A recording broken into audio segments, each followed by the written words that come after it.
Bonjour à tous, ici Valentin, toujours en direct du chômage. Aujourd'hui, on se retrouve pour le premier tour d'horizon du programme de mathématiques en prépa. Alors, pour ce faire, j'utilise le sommaire du livre, voilà, du livre de chez J'intègre. Eux, dans leur bouquin, ils séparent le programme en 5 parties. Et donc aujourd'hui, on va parler de la première partie. Voilà. Donc la première partie du programme de mathématiques, ils appellent ça technique de calcul. Et en fait, ça englobe deux grands types de techniques de calcul. Ça englobe le calcul algébrique, voilà, et le calcul analytique. Alors, qu'est-ce que le calcul algébrique? Qu'est-ce que le calcul analytique? En fait, vous avez déjà pratiqué les deux en terminale. Alors, le calcul... tac, voilà, hop. Donc le calcul algébrique, en fait, c'est ce que vous faites quand vous faites du calcul sur des nombres. Sur des nombres, donc dans R ou C la plupart du temps, voilà. Alors que le calcul analytique, ça va plus être le calcul que vous faites sur des fonctions. Voilà. Donc, si c'est pas encore clair pour vous, ça va le devenir quand je vais un peu plus détailler ce qu'on fait dans ces chapitres. Alors, tout de suite, on va parler du calcul algébrique. Alors, ce que vous allez apprendre à faire en début de prépa, déjà, c'est à définir un peu mieux les objets que vous manipulez. Et donc, vous allez un peu mieux définir ce que c'est que les nombres réels, ce que c'est que les nombres complexes. Et vous allez d'abord parler plus particulièrement de l'ensemble R et de ses propriétés. Donc notamment, vous allez reparler de la relation d'ordre, voilà. Vous allez reparler des intervalles de R, voilà, les intervalles ouverts, fermés. Donc ça, normalement, c'est juste des rappels. Vous allez introduire, je crois, ce que c'est que la notion de majorant. Voilà, vous allez bien faire la distinction entre un majorant, un maximum et un suprêmum. Voilà, donc des nouvelles notions qui sont en lien avec la relation d'ordre. Voilà, donc en premier lieu, vous allez bien définir ce que c'est que l'ensemble des réels. Vous allez faire un petit peu pareil pour l'ensemble des complexes, mais en bien moins poussé, voilà. Et ensuite, vous allez apprendre à faire du calcul sur les nombres, notamment en utilisant les grands opérateurs, donc le symbole somme et le symbole produit. Donc je pense qu'il y en a certains qui les ont déjà manipulés en terminale, mais je ne suis pas sûr que tout le monde le fait. Et donc notamment, bon, vous allez revoir la formule du binôme de Newton, par exemple, donc le a plus b puissance n, voilà, dans R ou dans C. Et donc vous allez le noter avec le symbole somme. Donc je ne sais pas si vous le notiez avec le symbole somme en terminale. Voilà, b puissance n moins k. Voilà, donc vous allez revoir le binôme de Newton. Vous allez voir certes d'autres formules sur les sommes. Par exemple, je sais pas, on peut citer la somme pour k allant de 0 à n des k. Voilà, vous savez que ça vaut n plus 1 sur 2. Voilà, donc plein de formules sur les sommes, un peu moins sur les produits, voilà. Et donc vous allez apprendre à manipuler ces sommes, parce que ça va être très utile en fait tout au long de votre classe préparatoire. Donc voilà.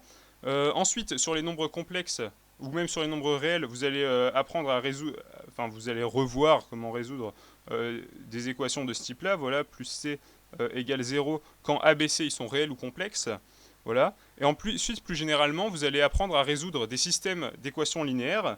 Donc par exemple, je sais pas, 3x plus 4y égale 2pi, 2x plus 5z égale 3, et puis x plus y plus z égale e. Voilà, vous allez apprendre à résoudre des systèmes comme ça.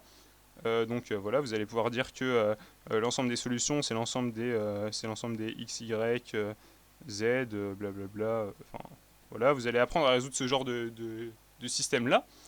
Et plus généralement, vous allez apprendre à résoudre des systèmes en fait de taille quelconque. Bon, après, ça prend du temps de calcul, hein, donc plutôt informatiquement. Donc des systèmes du type A11 x1 plus A1n xn égale B1. Voilà, plein d'équations.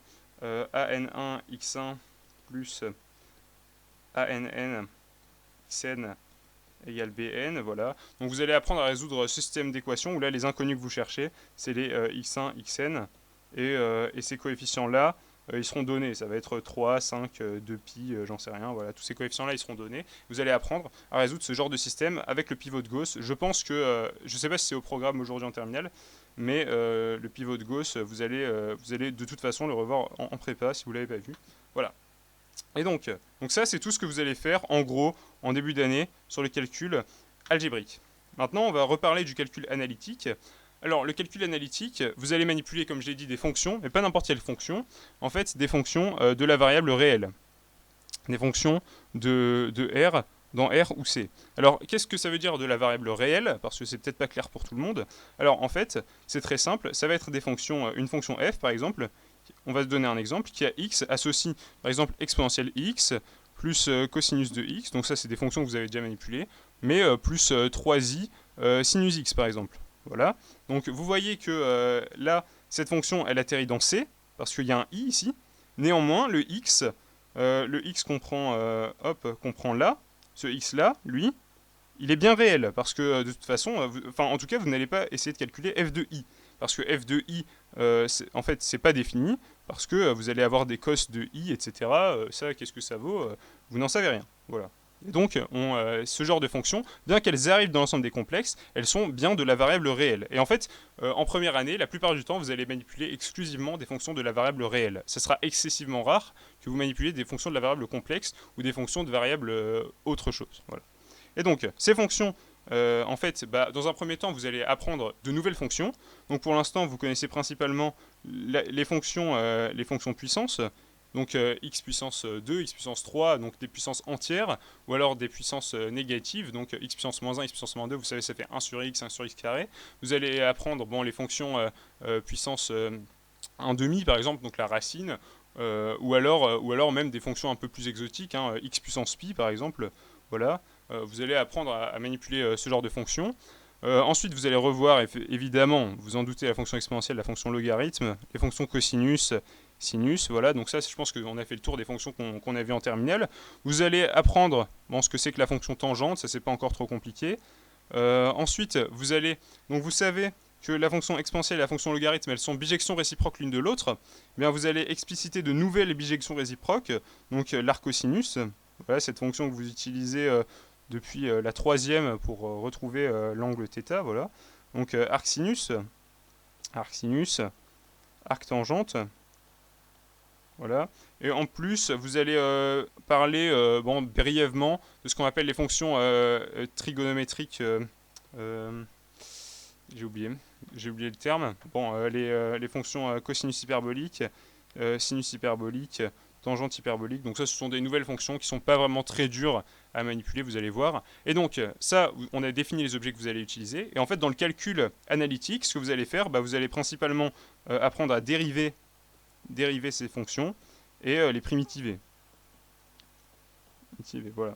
Donc c'est ça le calcul analytique, en fait principalement c'est la dérivation de fonctions, la primitivation de fonctions, voilà, l'intégration de fonctions, mais ça vous reverrez ça de toute façon en détail dans l'année. Mais en fait là c'est un chapitre introductif, en fait on fait des rappels principalement de terminale, voilà. Et ensuite, à la fin de cette partie, le livre parle d'équations